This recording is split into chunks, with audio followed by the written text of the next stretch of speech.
Hello everyone, welcome to our channel. Friends, ఈ రోజు మనకి ఫైనాన్షియల్ ఇయర్ 26-27 రిలేటెడ్ గా బడ్జెట్ అనౌన్స్ చేశారు. అండ్ ఈ బడ్జెట్ కి రిలేటెడ్ గా ఇంపార్టెంట్ హైలైట్స్ ని ఈ వీడియోలో మీకు ఎక్స్ప్లెయిన్ చేస్తాను. అండ్ ఈ బడ్జెట్ వల్ల ఏ సెక్టార్స్ కి బెనిఫిట్ ఉంటుందో మాట్లాడుకుందాం. అండ్ అలాగే రేపటి ప్లాన్ ఆఫ్ యాక్షన్ కూడా మీకు ఎడ్యుకేషన్ పర్పస్ ఎక్స్ప్లెయిన్ చేస్తాం. ఈ వీడియోని ఎక్కడ స్కిప్ చేయకుండా ఎండ్ వరకు చూడండి. ఖచ్చితంగా ఈ వీడియో మీకు ఇన్ఫర్మేటివ్ అనిపిస్తుంది. Before starting the video, one small announcement. రేపటి నుంచి మనం న్యూ ఆన్లైన్ బ్యాచ్ ఒకటి స్టార్ట్ చేస్తున్నాం. కంప్లీట్ బేసిక్స్ దగ్గర నుంచి అడ్వాన్స్ లెవెల్ వరకు ఒకవేళ మీరు నేర్చుకోవాలనుకుంటే ఈ బ్యాచ్ కి ఎన్రోల్ అవ్వచ్చు. అండ్ ఈ బ్యాచ్ కి మనం ఎక్స్క్లూజివ్ డిస్కౌంట్ కూడా ప్రొవైడ్ చేస్తున్నాం. ఆఫర్ ఇంకా ఓన్లీ 2 పీపుల్ కి మాత్రం ఉందండి. ఇఫ్ ఇన్ కేస్ ఈ బ్యాచ్ కి మీరు ఎన్రోల్ అవ్వాలనుకుంటే కింద కనిపిస్తున్న నెంబర్ కి వాట్సాప్ మెసేజ్ చేయండి. So let's move on to the main topic, financial year 26-27 union budget. Overall budget గురించి ఒక్క మొక్కలో సింపుల్ గా చెప్పాలంటే ఈ budget complete focus growth. And ఈ బడ్జెట్ ద్వారా గవర్నమెంట్ ఈ ఫైనాన్షియల్ ఇయర్ లో 54.47 lakh crore ని స్పెండ్ చేయబోతుంది. సో ఫస్ట్ మేజర్ హైలైట్స్ అంటే చూద్దాం. ఇందులో ఫస్ట్ మనం డిస్కస్ చేయాల్సింది క్యాపెక్స్. సో ఈ ఫైనాన్షియల్ ఇయర్ లో క్యాపెక్స్ 12.1 lakh crore ని స్పెండ్ చేయబోతున్నారు. క్యాపెక్స్ అంటే సింపుల్ గా చెప్పాలంటే క్యాపిటల్ ఎక్స్పెండిచర్, అంటే గవర్నమెంట్ అసెట్స్ మీద ఎక్కువగా ఫోకస్ చేయడం. అసెట్స్ అంటే సింపుల్ గా చెప్పాలంటే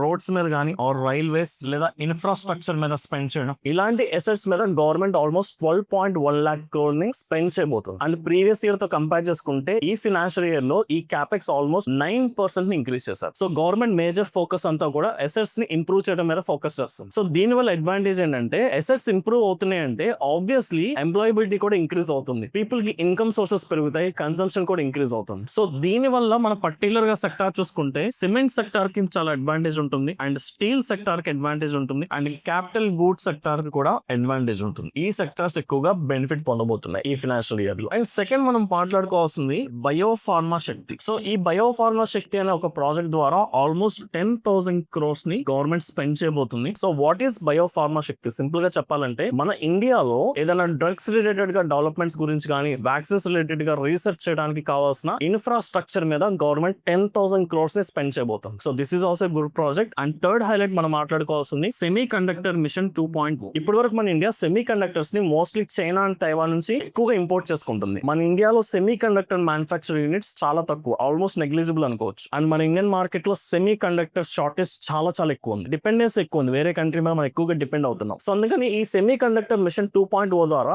ఆల్మోస్ట్ 40,000 crores ని స్పెండ్ చేయబోతున్నారు ఈ ఫైనాన్షియల్ ఇయర్. సో ఈ 40,000 crores సెమీ కండక్టర్ రిలేటెడ్ గా ఫ్యాక్టరీస్ ని ఎస్టాబ్లిష్ చేయడానికి కానీ, ఈ సెమీ కండక్టర్ చిప్స్ ని మ్యానుఫ్యాక్చర్ చేయడానికి, సప్లై చైన్ ఎస్టాబ్లిష్ చేయడానికి ఈ 40,000 crores ని యూస్ చేయబోతున్నారు. దీని వల్ల మనం వేరే కంట్రీ మీద ఏదైతే డిపెండెన్సీ ఉంటుందో ఆ డిపెండెన్సీ తగ్గుతుంది, అండ్ మనం మాట్లాడుకున్న ఈ షార్టేజ్ కూడా తగ్గుతుంది. దీని వల్ల ఎలక్ట్రిక్ వెహికల్ ఈవీ సెక్టార్ కి ఎక్కువ బెనిఫిట్ ఉంటుంది. So this is also one of the good decision taken by central government. And fourth thing మనం మాట్లాడుకోవాల్సింది 7 హై స్పీడ్ రైల్ కారిడార్స్ ని కన్స్ట్రక్ట్ చేయబోతున్నారు. ఈ 7 హై స్పీడ్ రైల్ కారిడార్స్ లో మేజర్ గా 4 corridors మన సౌత్ ఇండియా నుంచి ఉంది, అండ్ అది కూడా సెంట్రల్ పార్ట్ హైదరాబాద్ కి ఎక్కువ కనెక్టివిటీ ఉంది. హైదరాబాద్ నుంచి బెంగళూరు, హైదరాబాద్ టు చెన్నై, ఇలా హైదరాబాద్ ని సెంట్రల్ కనెక్షన్ కింద తీసుకుని 4 మేజర్ కారిడార్స్ సౌత్ ఇండియా లో డెవలప్ చేయబోతున్నారు. So this is also one of the good thing. And వీటితో పాటు మనం మేజర్ హైలైట్స్ మాట్లాడుకోవాల్సింది గోల్డ్ అండ్ సిల్వర్ రిలేటెడ్ గా మనకి ఏదైతే import charges or extra duties ఉంటాయో వాటిని కూడా డిక్రీస్ చేస్తున్నారు. And 17 different type of cancer drugs, cancer సంబంధించిన 17 డిఫరెంట్ టైప్ ఆఫ్ డ్రగ్స్ కి వీటికి కూడా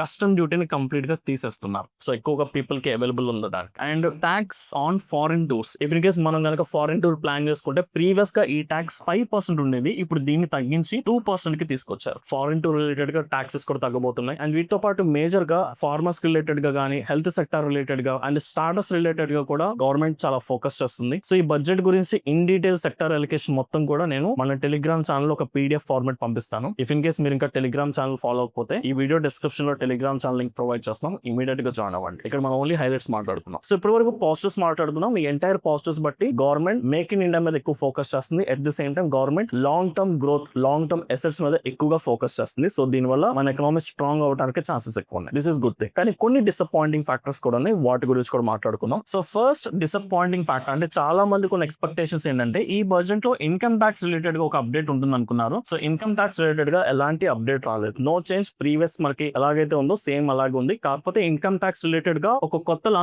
తీసుకురాబోతున్నారు. ఇప్పటి వరకు మనం 1961 ఇన్కమ్ ట్యాక్స్ లానే ఫాలో అవుతున్నాం. ఇప్పుడు ఇన్కమ్ ట్యాక్స్ లా 2025 ని ఈ ఏప్రిల్ నుంచి తీసుకురాబోతున్నారు. జస్ట్ ఆ లా నథింగ్ బట్ ఆ చట్టం మాత్రమే మారుతుంది, కానీ ఇన్కమ్ ట్యాక్స్ స్లాబ్స్ రిలేటెడ్ గా కానీ కొత్త ఎగ్జామ్షన్స్ ఏంటి డెవలప్మెంట్స్ లేవు. ఇది కొంతమందికి ఒక డిసప్పాయింటింగ్. చాలా మంది కూడా దీనికి రిలేటెడ్ గా ఒక అప్డేట్ అనేది ఎక్స్పెక్ట్ చేశారు. సో ఇది కొంచెం disappointing. And second thing particular గా ట్రేడర్స్ కి చాలా డిసప్పాయింటింగ్ థింగ్. సో ట్రేడర్స్ ఎవరైతే ఫ్యూచర్స్ అండ్ ఆప్షన్స్ ఎక్కువగా ట్రేడ్ చేస్తారో వాళ్ళకి STT చార్జెస్ ని ఇంక్రీజ్ చేస్తున్నారు. సో ఇది కొంచెం డిసప్పాయింటింగ్ థింగ్. వన్స్ ఇది అనౌన్స్ చేసిన తర్వాత మీరు అబ్జర్వ్ చేస్తే ఈ స్టేట్మెంట్ పాస్ అయిన వెంటనే నిఫ్టీ ఇమీడియట్ గా కరెక్షన్ స్టార్ట్ అయింది, ఫాల్ స్టార్ట్ అయింది. అండ్ దీని ఇంపాక్ట్ ఎక్కువగా బ్రోకరేజెస్ కంపెనీస్ కొంటాయి. వన్స్ ఈ న్యూస్ అవుట్కమ్ వచ్చిన తర్వాత పిఎస్సి, ఏంజల్ వన్, గ్రో ఇలాంటి బ్రోకరేజ్ రిలేటెడ్ కంపెనీస్ ఏదైతే ఉన్నాయో ఈ స్టాక్స్ అన్ని కూడా more than 8% ఫాలో అయ్యాయి. సో ఇది కొంచెం ట్రేడర్స్ కి disappointing thing. And at the same time చాలా మంది లాంగ్ టర్మ్ క్యాపిటల్ గెయిన్ గురించి ట్యాక్స్ తగ్గించే ఛాన్సెస్ ఉంటాయని చాలా మంది ఎక్స్పెక్ట్ చేస్తారు. If in case long term capital gains కనుక తగ్గిస్తే, ట్యాక్స్ తగ్గిస్తే ఎఫ్ఐఎస్ ఎక్కువగా మన ఇండియాలో పార్టిసిపేట్ చేయడానికి పాసిబిలిటీస్ ఉంటాయి. అండ్ అలాగే లాంగ్ టర్మ్ ఇన్వెస్టర్స్ ఎవరైతే ఉంటారో వాళ్ళు కూడా కొంత రిలీఫ్ ఉంటుందని ఎక్స్పెక్ట్ చేస్తారు. సో ఈ బడ్జెట్ లో ఈ లాంగ్ టర్మ్ క్యాపిటల్ గెయిన్స్ తగ్గించే ఛాన్సెస్ ఉంటాయని చాలా మంది ఎక్స్పెక్టేషన్స్ పెట్టుకున్నారు. బట్ దీని గురించి కూడా ఎలాంటి అనౌన్స్మెంట్ లేదు, ఎలాంటి అప్డేట్ కూడా లేదు. సో బేసిక్ గా ఈ 3 కొంచెం డిసప్పాయింటింగ్ థింగ్స్ అండి. చాలా మంది ఎక్స్పెక్టేషన్స్ తగ్గట్లేదు. కాకపోతే ఇక్కడ గుడ్ థింగ్ ఏంటంటే మన ఇండియా లాంగ్ టర్మ్ అసెట్స్ మీద ఫోకస్ చేయడం, మేక్ ఇన్ ఇండియా మీద ఎక్కువ ఫోకస్ చేయడం వల్ల మనం వేరే కంట్రీస్ మీద డిపెండెన్సీ తగ్గుతుంది. So this is good thing. Long term ఇది డెఫినెట్లీ పాజిటివ్ థింగ్. కానీ షార్ట్ టర్మ్ లో ట్రేడర్స్ గానీ, ఇన్వెస్టర్స్ గానీ ట్యాక్స్ రిలేటెడ్ గా ఎలాంటి అప్డేట్ లేకపోవడం అనేది కొంచెం disappointing thing. So this is all about budget అండి. సో ఈ బడ్జెట్ బట్టి నా personal opinion maybe short term లో అంత ఇమీడియట్ రికవరీ కనిపించిపోయినప్పటికీ లాంగ్ టర్మ్ లో ఈ బడ్జెట్ స్టాక్ మార్కెట్ కి పాజిటివ్ కింద నేను కన్సిడర్ చేస్తున్నాను. సో ఇప్పుడు దీన్ని బేస్ చేసుకుని రేపటి మార్కెట్స్ లో మనం ఎలా ప్లాన్ ఆఫ్ యాక్షన్ రెడీ చేసుకోవాలనేది ఒకసారి చూద్దాం. సో ఫస్ట్ ఒకసారి మార్కెట్ చార్ట్స్ అబ్జర్వ్ చేసుకోవడానికి ట్రై చేద్దాం. సో ఒకసారి నిఫ్టీ పర్ఫార్మెన్స్ ఈ రోజు చూసుకుంటే మనకి మార్కెట్ ఆల్మోస్ట్ ఫ్లాట్ ఓపెనింగ్ వచ్చింది. సో కాబట్టి బడ్జెట్ అనౌన్స్మెంట్ జరిగేంత వరకు కూడా చాలా లో వాల్యూమ్స్ తో చాలా కన్సాలిడేట్ అవుతూ మార్కెట్ పైకి వెళ్ళింది. అండ్ రీసెంట్ స్వింగ్ హైక్ వెళ్ళిన తర్వాత కొంత రిజెక్షన్ ఫేస్ చేయడానికి ట్రై చేస్తుంది. కానీ బడ్జెట్ అనౌన్స్మెంట్ స్టార్ట్ అయినాక మేజర్ అప్డేట్స్ ఎప్పుడైతే వచ్చినాయో, పర్టికులర్ గా ఎస్టీటీ రిలేటెడ్ గా ట్యాక్స్ ఇంక్రీజ్ అవుతున్న అప్డేట్ వచ్చిన తర్వాత మార్కెట్ కరెక్షన్ రావడం స్టార్ట్ అయింది. ఆల్మోస్ట్ నిఫ్టీ 24,600 లెవెల్ వరకు ఫాల్ అయ్యి ఇమీడియట్ గా రికవర్ అవడానికి ట్రై చేస్తుంది. అగైన్ ఒక కన్సాలిడేషన్, మళ్ళీ ఎండింగ్ లో కూడా సెల్లింగ్ ప్రెజర్ విట్నెస్ చేస్తాం. మార్కెట్ చాలా వాలటైల్ గా మనం ఎక్స్పెక్ట్ చేసినట్టుగానే అప్ అండ్ డౌన్ అన్యాచురల్ గా బిహేవ్ చేస్తుంది. సో ఇప్పుడు దీన్ని బేస్ చేసుకుని రేపటి ప్లాన్ ఆఫ్ యాక్షన్ సింపుల్ అండి. ఎప్పుడైనా సరే ఇలాంటి మేజర్ ఈవెంట్స్ వచ్చినప్పుడు మార్కెట్ వాలటైల్ గా బిహేవ్ చేసినప్పుడు దీని ఇంపాక్ట్ ఖచ్చితంగా 1 or 2 days ఉంటుంది. ఇప్పుడు మార్కెట్ క్లోజింగ్ మనకి 25,000 కింద క్లోజింగ్ ఇచ్చింది కాబట్టి చాలా మంది దీన్ని బేస్ చేసుకుని రేపటి మార్కెట్ లో డౌన్ సైడ్ ప్లాన్ చేసుకుంటారు. అంటే క్లోజింగ్ లో ఇచ్చింది కాబట్టి market sentiment completely negative. So based on that రేపు మనం సెల్లింగ్ సైడ్ ఉన్నామని ప్లాన్ చేసుకుంటారు. కానీ ఎప్పుడైనా సరే బడ్జెట్ లాంటి బిగ్ ఈవెంట్స్ వచ్చినా, ఎలక్షన్ రిజల్ట్స్ లాంటి ఏదైనా మేజర్ ఈవెంట్స్ వచ్చినా దాని ఇంపాక్ట్ నథింగ్ బట్ ఆ volatility impact next 1 or 2 days వరకు ఉంటుంది. అందుకని నిన్న మనం ఎలాగైతే ఈ రోజు మార్కెట్ ని అవాయిడ్ చేయాలని అనుకున్నామో, రేపు మార్కెట్ ని కూడా నేను కంప్లీట్ గా ఇగ్నోర్ చేస్తాను. Based on regular intraday trading కి నేను చేయట్లేదు. అలాగే ఇన్వెస్ట్మెంట్స్ కూడా ఇమీడియట్ గా ప్లాన్ చేసుకోవట్లేదు. వన్స్ మార్కెట్ ఒక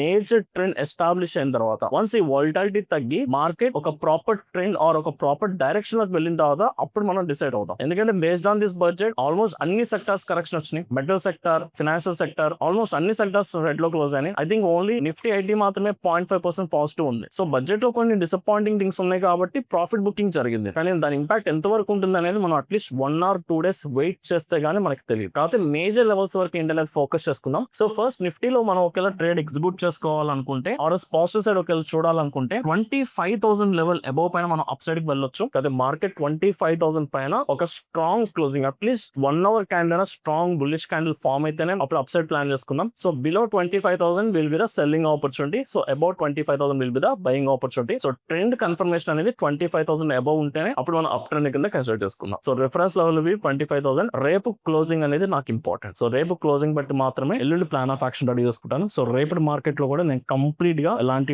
ట్రేడింగ్ చేయట్లేదు అండ్ నేను మిమ్మల్ని కూడా ట్రేడింగ్ చేయమని ఎంకరేజ్ చేయట్లేదు. రేపటి మార్కెట్స్ కూడా అబ్జర్వ్ చేసుకోండి. వన్స్ వాలటిలిటీ కూల్ ఆఫ్ అయినాక రేపు మనం డీటెయిల్ గా ప్లాన్ చేసుకుందాం. అండ్ చాలా మంది ఈ బడ్జెట్ ని చూసుకుని ఏ సెక్టార్స్ అయితే లాంగ్ టర్మ్ బెనిఫిట్ ఉంటుందో ఆ సెక్టార్స్ ఇమీడియట్ గా కాల్స్ బై చేయడం, పుట్స్ బై చేయడం చేస్తూ ఉంటారు. బడ్జెట్ ఇంపాక్ట్ అనేది ఓన్లీ లాంగ్ టర్మ్ ఇన్వెస్టర్స్ కి మాత్రమే బెనిఫిట్ ఉంటుంది కానీ షార్ట్ టర్మ్ ట్రేడర్స్ కి, ఇంట్రాడే ట్రేడర్స్ కి ఇమీడియట్ ఇంపాక్ట్ ఉండదు. సో ఈ రోజు మొమెంటం చూసి మీరు కాల్ బై పుట్ బై చేస్తే కనుక చాలా బిగ్ లాసెస్ చూసే ఛాన్సెస్ ఉన్నాయి. సో దయచేసి బడ్జెట్ ని చూసి టెంప్ట్ అయిపోయి ఫాస్ట్ మనీ వస్తుందని రేట్స్ తీసుకోవద్దు. సో రేపు మార్కెట్ కూడా ఇగ్నోర్ చేసుకుని దాని తగ్గట్టు ప్రాపర్ గా ప్లాన్ చేసుకుందాం. Right. So this is my point of view అండి. సో బడ్జెట్ అనేది ఓవరాల్ గా కొంత డిసప్పాయింటింగ్ ఉన్నప్పటికీ లాంగ్ టర్మ్ విజన్ లో ఇది మన ఇండియన్ ఎకనామీని బూస్టప్ చేస్తుందని నేను బిలీవ్ చేస్తున్నాను. And in the same time చాలా మందికి ఎంప్లాయబిలిటీ క్రియేట్ చేసే ఛాన్సెస్ కూడా ఎక్కువ ఉన్నాయి. సో అందుకని షార్ట్ టర్మ్ మనం ఏదైనా కరెక్షన్ చూసినప్పటికీ లాంగ్ టర్మ్ లో మన ఎకనామీ స్ట్రాంగ్ అవుతుంది. సో దట్స్ మై వ్యూ అండి. ఐ హోప్ ఈ వీడియో మీకు అర్థమైంది అనుకున్నాను. ఇఫ్ ఇన్ కేస్ ఈ వీడియో కనుక మీకు ఇన్ఫర్మేటివ్ అనిపిస్తే ఈ వీడియోని లైక్ చేసి మీ జెన్యూన్ ఒపీనియన్స్ ని కమెంట్ సెక్షన్ లో మెన్షన్ చేయండి. అండ్ అలాగే బడ్జెట్ మీకు ఎలా అనిపించింది, బడ్జెట్ మీకు డిసప్పాయింటింగ్ అనిపించిందా లేదా బడ్జెట్ మీకు కంఫర్టబుల్ అనిపించిందా అండ్ ఎంటైర్ బడ్జెట్ లో మీకు బెస్ట్ అనిపించిన ఆస్పెక్ట్ ఏంటో కూడా కమెంట్ సెక్షన్ లో మెన్షన్ చేయండి. Thank you.